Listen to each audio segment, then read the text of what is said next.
Yan yung kanyang statement.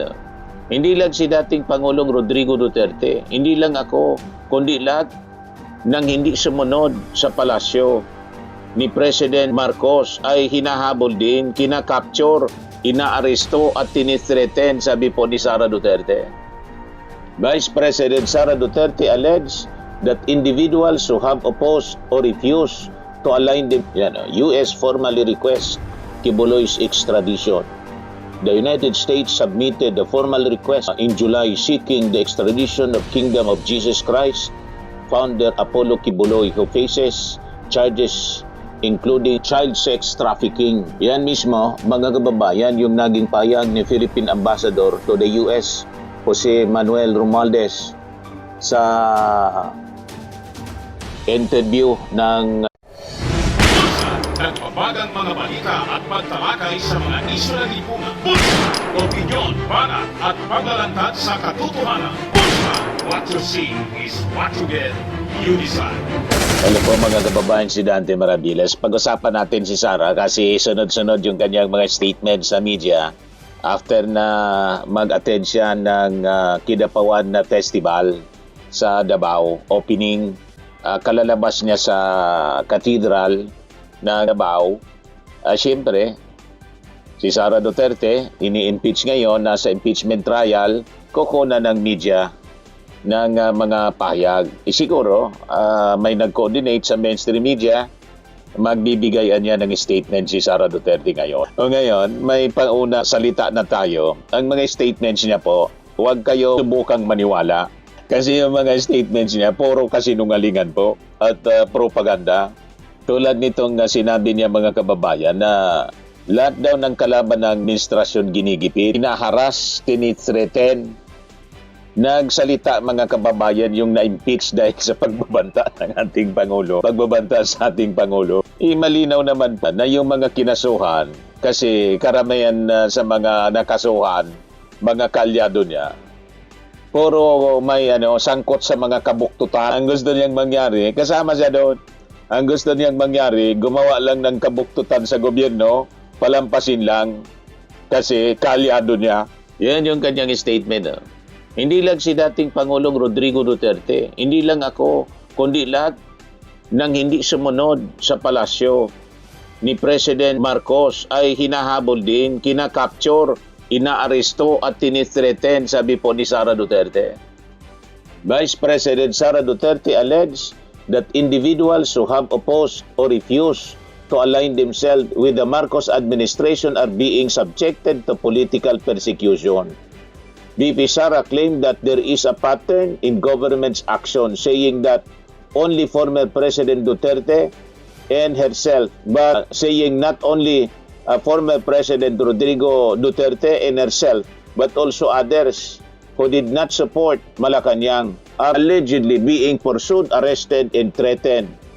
The Vice President said the administration appears to be prioritizing its political agenda on what she described as a series of actions targeting critics of the Marcos government.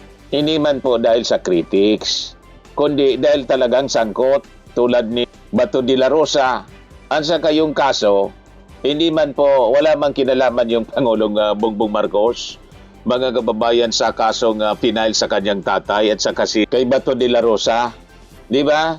Kahit yung mga kaso niyang kinakaharap, itong impeachment, yung articles of impeachment, hindi man po yung ating Pangulo nag-file niyan.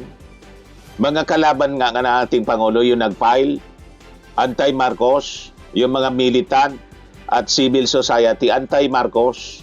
Paanong Marcos? Di ba? Kay Marcoleta, hindi man yung ating Pangulong Bongbong ang nag-file ng kaso. Nag-file ng kaso kay Marcoleta, sarili niya. Kasi inamin niya, hindi man siya tinatanong, nagyabang. Mike Defensor, sangkot doon sa raid, ni-raid ng NBI. Di ba? Human trafficking din, sexual trafficking din, yung kaso. So, nagkataon kasi na karamihan sa mga sangkot dito ay mga kalyado ninyo. Si Kibuloy, halimbawa, nakulong si Kibuloy, Bakit? Nagpaimbestiga si Senator Risa Ontiveros na anti-Marcos din.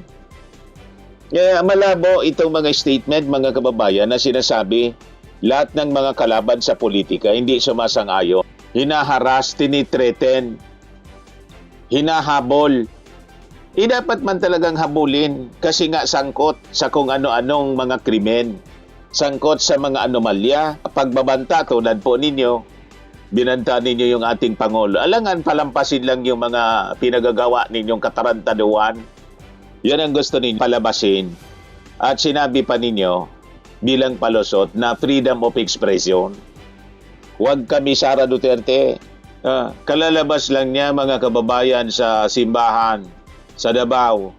Pagsisinungaling na naman yung kanyang ginawa. Pakinggan natin ang interview ng Mainstream.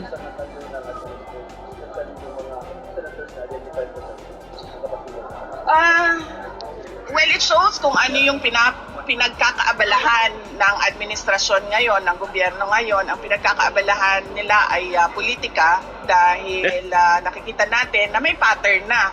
Hindi lang si dating Pangulong Rodrigo Duterte, hindi lang ako, kundi lahat ng hindi sumunod sa palasyo kay President Marcos ay hinahabol, tinitira, kinakasuhan, hinaharas, tinitrete. Puro kasinungalingan, mga kababayan, ang pinagsasabi ni Sara Duterte. Anyway, sanay na tayo na makinig sa kanyang mga harap-harapang kasinungalingan, mga kababayan. Tapos ito pa, BP Sara hinamon si Defense Secretary Gibo Teodoro na pangalanan ng mga opisyal ng gobyerno na pro-China o kumukampi sa China. Sabi ni Sara Duterte, hindi pwedeng magbitiw ng ganoong salita. Hindi mo naman papangalanan yung mga opisyal.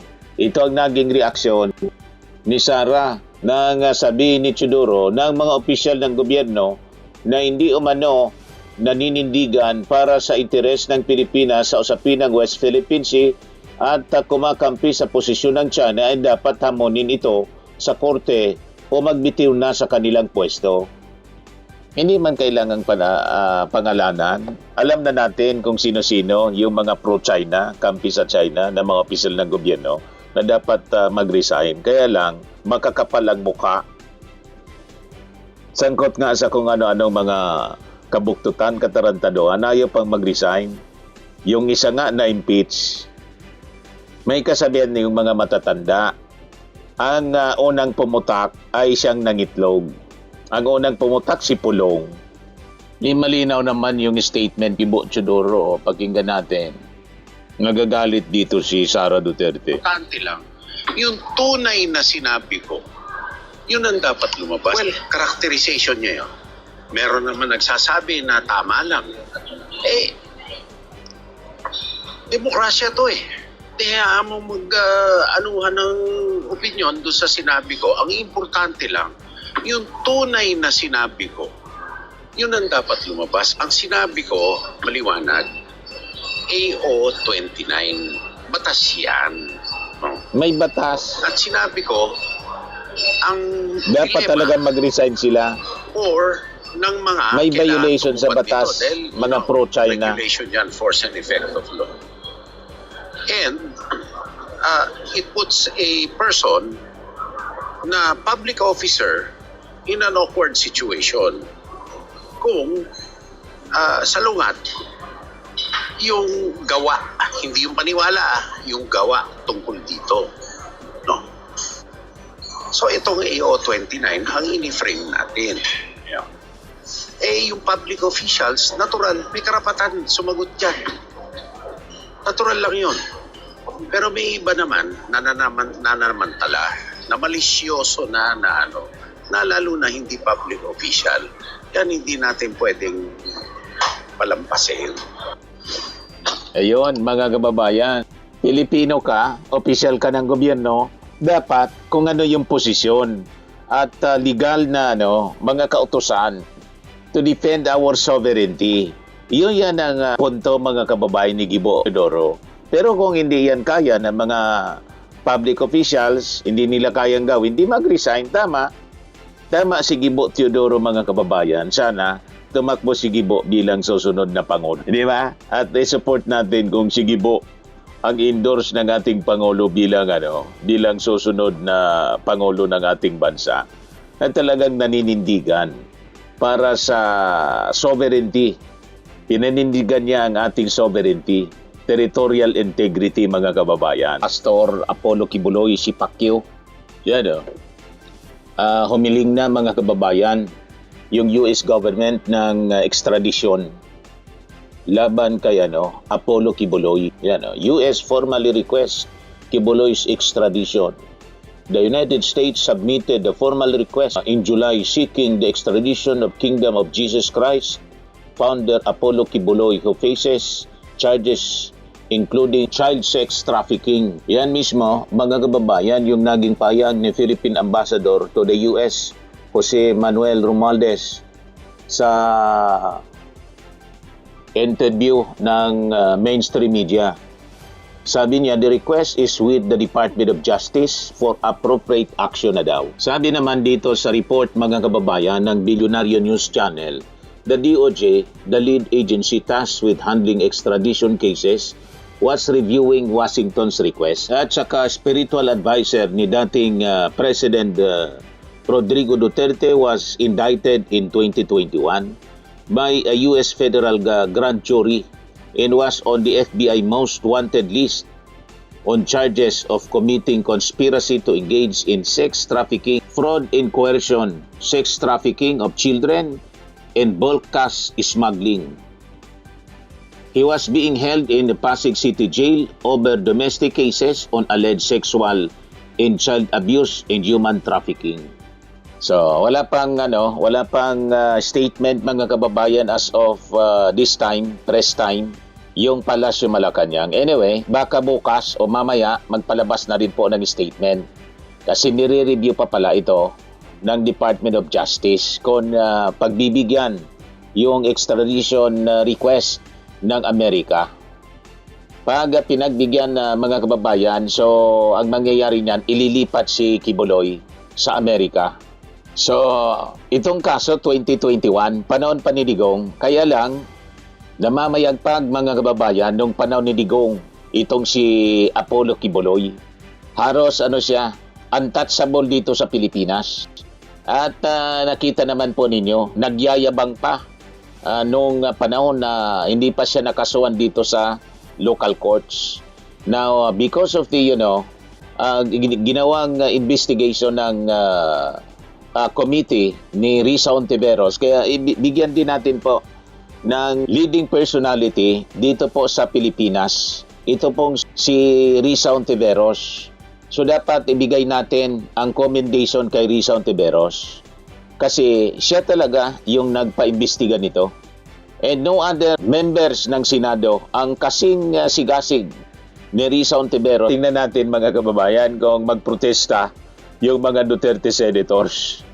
Lalo na si Alan Peter Cayetano, yung magkapatid na Cayetano mga kababayan.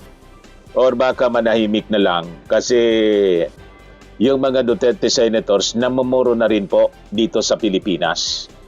Yung magkapatid na Cayetano, pati si Loren Ligarda. Di ba? So, baka hindi na lang po magsalita kasi may kanya-kanya silang kinakaharap na problema na consequences ng kanilang mga maling ginawa, mga kababayan.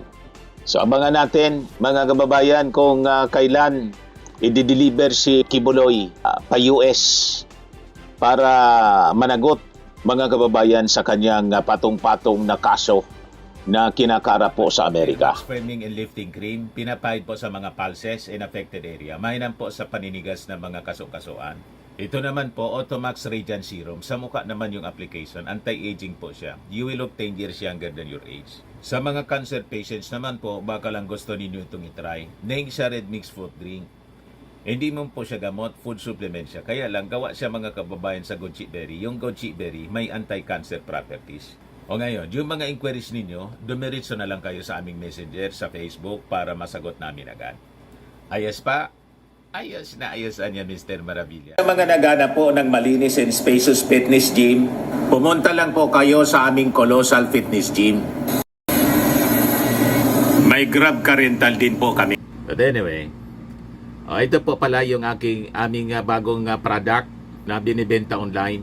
I am worldwide amazing pure organic barley powdered drink mix from Australia. Negosyo to ng aking anak na architect entrepreneur Riz Maravillas. Ayan po. Kontakin na lang po ninyo siya, Riz Maravillas on Facebook. Ang mga health benefits niya, boost immunity, improves digestion, enhance energy levels, packed with antioxidants, prevent cancer. Ito naman po yung bago naming product na binibenta online. Eye Glow Serum, whitening po siya. Tingnan ninyo yung epekto sa aking anak na architect before and now. Yung mga inquiries po ninyo, dumiretso na lang kayo sa kanyang Facebook account, Riz Maravillas.